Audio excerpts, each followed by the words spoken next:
The Vatican is making preparations for Tuesday's conclave to elect a pope. Today you can see the workers installing this chimney on top of the Sistine Chapel. That's where the smoke will rise after the ballot papers are burned twice a day. WRAL's David Crabtree is at the Vatican and gives us a closer look at those preparations.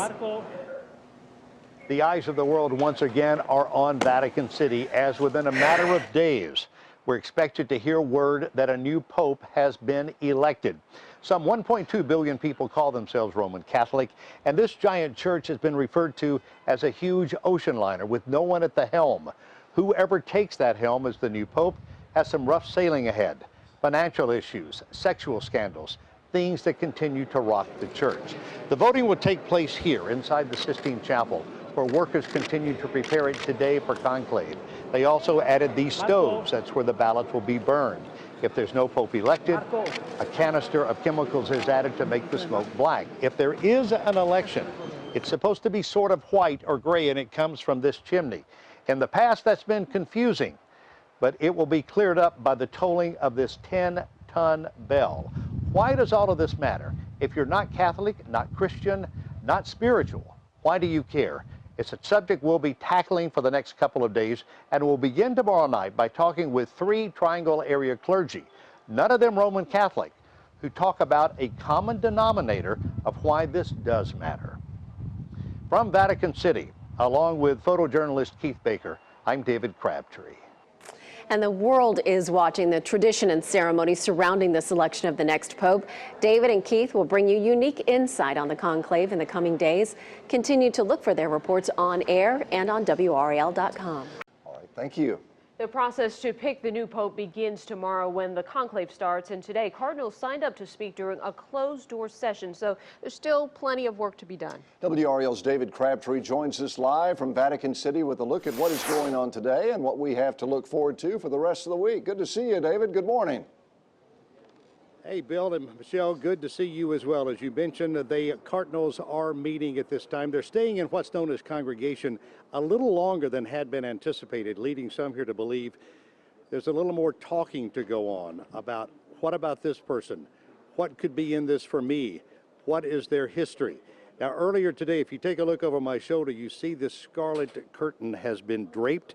It's through this area where the new pope will address the world and address those in St. Peter's Square for the very first time, presumably within the next couple of days. Here's what is going to happen for the remainder of this day and into tomorrow. Again, they will be in congregation, talking with each other today, and then at 4:30 tomorrow afternoon, the cardinals will move from the Pauline Chapel to the Sistine Chapel. The first ballot of voting could actually come as early as 4:45 tomorrow, and we could see smoke for the first time about 7 o'clock tomorrow night. That remains to be seen, but that's the schedule we have been told so far. Bill, you know, as many international assignments as you've had, no matter where we go, someone from North Carolina will spot us. That happened to me about an hour ago this morning. I met a nice woman from Wilson who was here on vacation with her husband, just by happenstance to be here at this time, but said, what an exciting time to be in Rome. That's the reason I came back down this morning, just to check everything before I left, to get the feel of the excitement and the anticipation and join in. You can't just sit by the sides. Now, again, conclave starts tomorrow. There have been some here who have said March 12th is not the best day to do this because, a little history, Pope Innocent died on that date in 417. In 604, Pope Gregory. And Bill, believe it or not, someone in the Italian media said, that's not such a big deal. Tomorrow's James Taylor's birthday. It's got to be a great day. I think you interviewed James Taylor. True story. Yeah, yourself when you were in London one time. Wow. So do you think it's good? Yes, I did. Do you think this is going to happen sooner than later? Well, what a great question. No one really knows the answer to that. We happen to be on an elevator with a cardinal this morning. Our live shot location is on top of a convent here in Rome. Some of the cardinals are staying here. He couldn't talk with us about the specifics, but he smiled. He said the right person will be chosen and in a timely manner. I'll let you interpret what that may or may not mean. Coming up at 5 o'clock and 6 o'clock this afternoon, we're going to be talking with more people from North Carolina who are here specifically for this. And we're also going to take a look at some of the concerns that young people have about the continuing problems within the Catholic Church. Bill? All right, David Crabtree, great job in Rome. Thank you so much. We look forward to more of your reports throughout the week.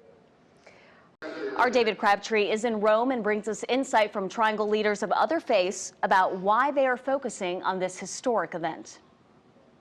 On this last Sunday before conclave, as we waited, the cardinals worshiped. Americans George of Chicago in this local parish, and Dolan of New York, considered by some to be a contender to be the next pope, besieged by reporters from around the world as he simply tried to make his way into this parish. Why is this such a huge story? Why does it matter to you, particularly if you're not Roman Catholic? Recently, I talked with a priest, an imam, and a rabbi, all in Raleigh, who said the answer may be far more obvious than you ever thought. I think it matters to me, and I know it matters to many of my colleagues around the world. Well, it matters to the world, of course, because Christianity and Catholicism has had a significant presence in the religious world for so many centuries. As a Muslim, I would be looking forward to see who would the new pope would be, because based on his leadership, we will see an improvement in relationships between the people of different communities of faith.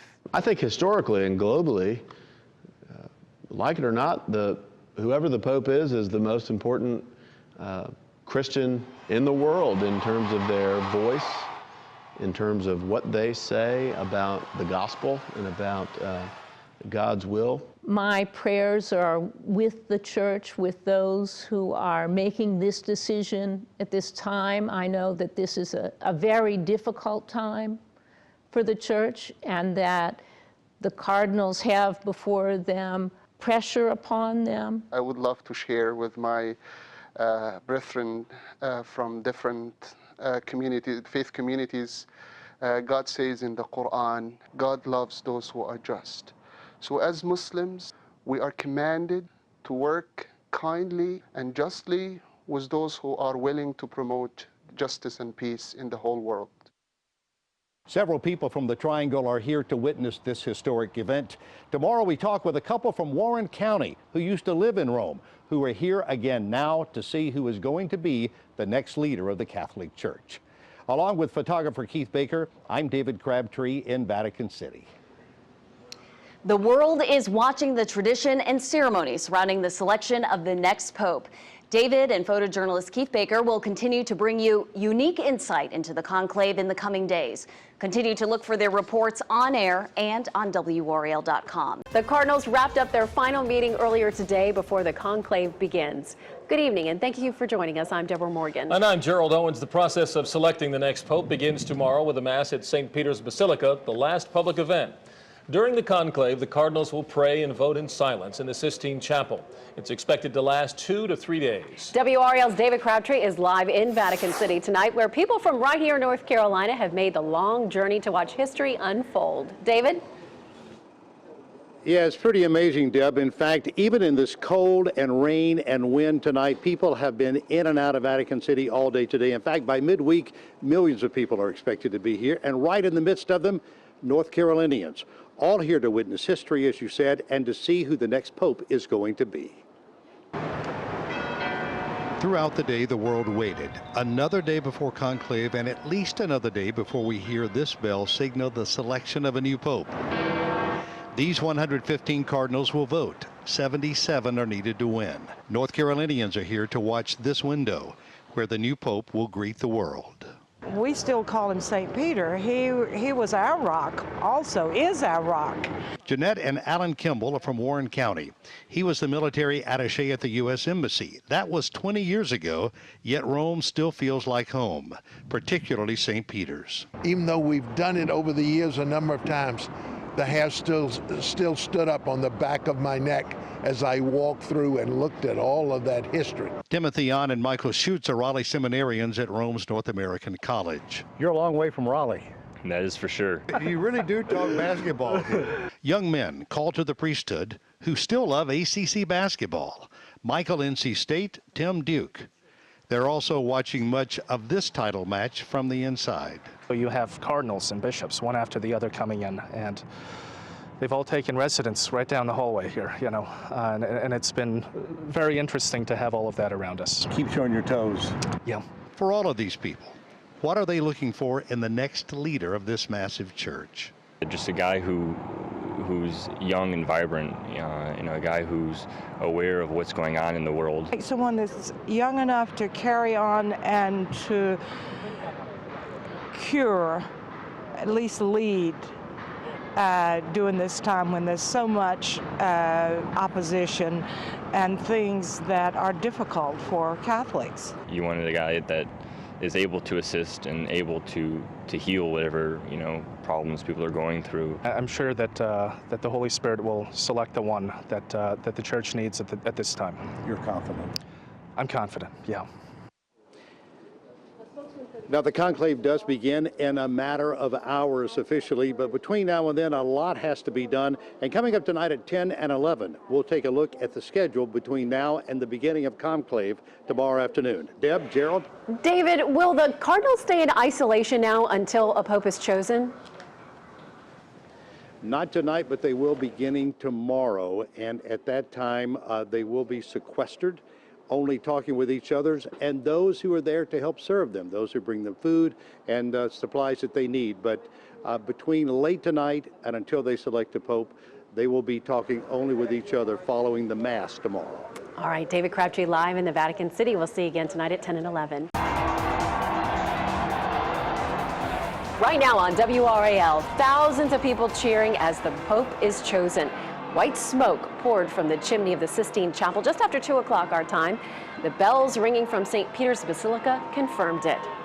The new Pope, Argentine Cardinal Jorge Bergoglio, the first pontiff ever from outside Europe. Thank you for joining us. I'm Deborah Morgan. And I'm Gerald Owens. This is a very exciting day, not just for Catholics, but for the entire world. President Obama offered warm wishes to the new Pope, saying it speaks to the vitality of the Americas.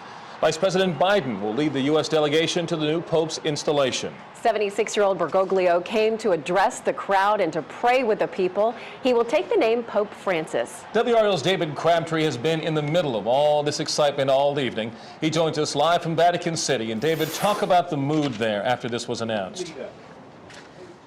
Well, the mood really changed when it was announced what the name would be, because the crowd was already won over. It was going to be Francis, the name of the patron saint of Italy, Francis of Assisi. And when they heard that, the crowd just went nuts for a while. They were excited already. They've been jumping over the barriers trying to get there. Once they heard the bell ringing today, after the white smoke was seen at about 2 o'clock Raleigh time this afternoon. After the ceremony tonight, after we knew who the new Pope was going to be, here's some of what we heard from the crowd. Were you surprised? A little bit, because he's 78 years old. I didn't know they could elect another man with that age. Does that concern you? No, I'm very happy. He looks very good. He seems very strong. How important is it for you as a Hindu to be here tonight? Just wanted to know how they elect the president of these Catholic people. We are so surprised that he is Argentinian, but we are not disappointed that he isn't Italian or some other nationality. Most beautiful thing he did today, it was kind of, he stabilized a relationship, because he said, I pray for you and you pray for me. And in this moment, I think this was a relationship. You know, he decided it will be a relationship. And those relationships are going to be needed. This new Pope faces a myriad of problems within this huge church, and his work has already begun. One observation to you, Gerald and Deborah. You remember that famous photograph we saw I think it was either the night or the night after Pope Benedict had resigned, and it was a lightning strike at the top of St. Peter's. Wow, has that changed, because tonight, just over the top of St. Peter's, is a bright star. It's amazing what happens with the heavens on certain days, but needless to say, although I will say it, it's just an amazing time here in Rome. People in the church are happy. They are confident that the cardinals have made the right choice. Gerald? And it's an experience I know you will never forget. David Crabtree in Vatican City tonight. David, thanks. Well, we felt the suspense right here in the Triangle leading up to the new Pope. Bishop Michael Burbidge from the Catholic Diocese of Raleigh joins us now, and this is an exciting day for Catholics. It really is. You should feel the joy just being near our cathedral and back in the office. It's very exciting. Kind of a surprise, though. We really had thought that perhaps a younger Pope would have been selected.